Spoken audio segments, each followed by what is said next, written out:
जब एक शख्स लगभग 45 वर्ष के थे तब उनकी पत्नी का स्वर्गवास हो गया था। लोगों ने दूसरी शादी की सलाह दी, परंतु उन्होंने यह कहकर मना कर दिया कि पुत्र के रूप में पत्नी की दी हुई भेंट मेरे पास है, इसी के साथ पूरी जिंदगी अच्छे से कट जाएगी। पुत्र जब वयस्क हुआ तो पूरा कारोबार पुत्र के हवाले कर दिया।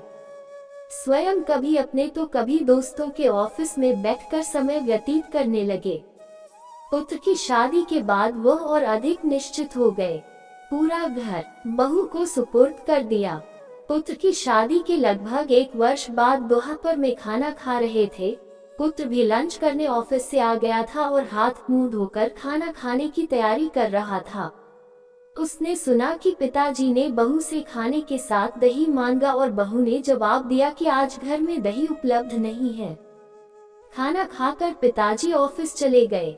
थोड़ी देर बाद पुत्र अपनी पत्नी के साथ खाना खाने बैठा। खाने में प्याला भरा हुआ दही भी था। पुत्र ने कोई प्रतिक्रिया नहीं दी और खाना खाकर स्वयं भी ऑफिस चला गया। कुछ दिन बाद पुत्र ने अपने पिताजी से कहा, पापा आज आपको कोर्ट चलना है, आज आपका विवाह होने जा रहा है। पिता ने आश्चर्य से पुत्र की तरफ देखा और कहा, बेटा मुझे पत्नी की आवश्यकता नहीं है और मैं तुझे इतना स्नेह देता हूँ कि शायद तुझे भी माँ की जरूरत नहीं है, फिर दूसरा विवाह क्यों? पुत्र ने कहा, पिताजी न तो मैं अपने लिए माँ ला रहा हूँ न आपके लिए पत्नी, मैं तो केवल आपके लिए दही का इंतजाम कर रहा हूँ। तारांकन कल से मैं किराए के मकान में आपकी बहू के साथ रहूंगा तथा आपके ऑफिस में एक कर्मचारी की तरह वेतन लूंगा ताकि तारांकन आपकी बहू को दही की कीमत का पता चले।